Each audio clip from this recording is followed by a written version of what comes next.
पाठ 4 मन करता है। यह एक कविता है। आइए इस कविता के प्रश्न और उत्तर का अभ्यास करते हैं। पहला प्रश्न, तुम्हारी बात। तुम पर कौन कौन धौंस जमाता है और क्यों? घर में, स्कूल में। तो बच्चों यहाँ पे हम लिख सकते हैं, घर में मेरे बड़े भाई और बहन मुझ पर धौंस जमाते हैं। स्कूल में मेरा मॉनिटर पूरी क्लास पर धौंस जमाता है। अगला प्रश्न, मन करता है चिड़िया बनकर चींची चूचू शोर मचाऊं। तुम्हारा मन कब कब चिड़िया बन जाने को करता है? तो बच्चों यहाँ पे आप अपनी कल्पना से भी लिख सकते हैं, जैसे कि जब चिड़िया छोटा छोटा दाना चुगती है तो मेरा मन करता है मैं भी चिड़िया जैसे चुग चुग करके खाना खाऊं।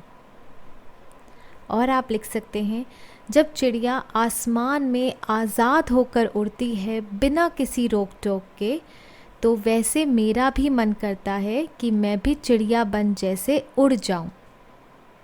ठीक है बच्चों। अगला प्रश्न, कौन किस पर अकड़ जमाता होगा? जैसे आसमान में आप लिख सकते हैं, आसमान सूरज और चांद पर अकड़ जमाता होगा।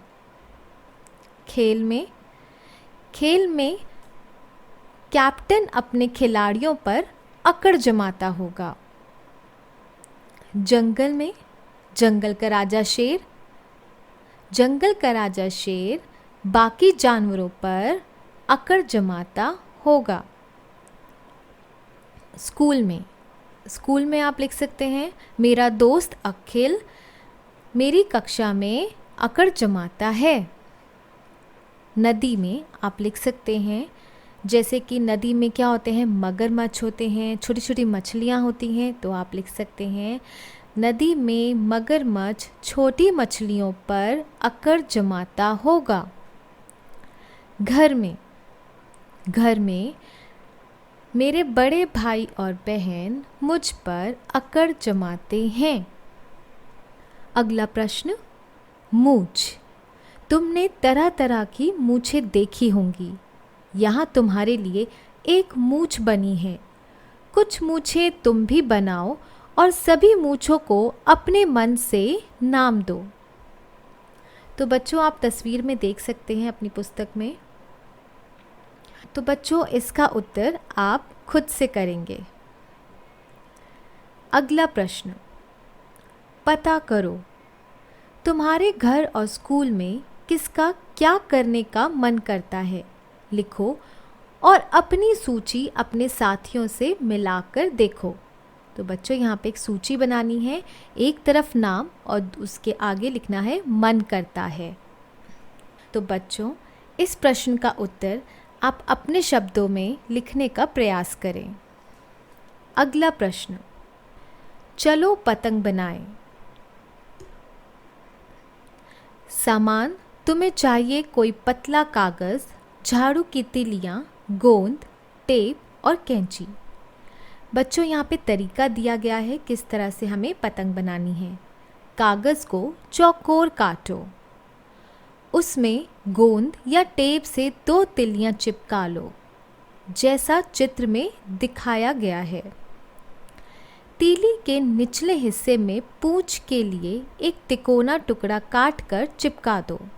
पतंग तैयार है। अगला प्रश्न है बच्चों, सोचो और बताओ, सूरज आसमान में दौड़ क्यों लगाता होगा?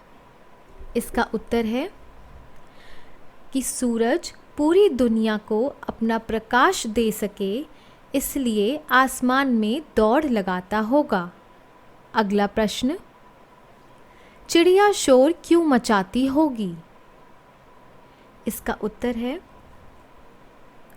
चिड़ियों का घर पेड़ होता है और वो पेड़ों पर खूब उछल कूद करती है और खुश रहती है, इसलिए वह शोर मचाती होगी।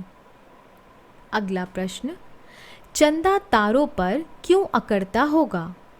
इसका उत्तर है क्योंकि चंदा बाकी तारों से बहुत बड़ा है, उसकी चमक उनसे भी ज़्यादा है, इसलिए वह बहुत अकड़ता होगा। अगला प्रश्न, दादा घर में कैसे धौंस जमाते होंगे? इसका उत्तर है दादा घर में धौंस तब जमाते हैं जब हम बच्चे बहुत शरारत करते हैं, कोई ज़िद करते हैं और पढ़ाई नहीं करते हैं।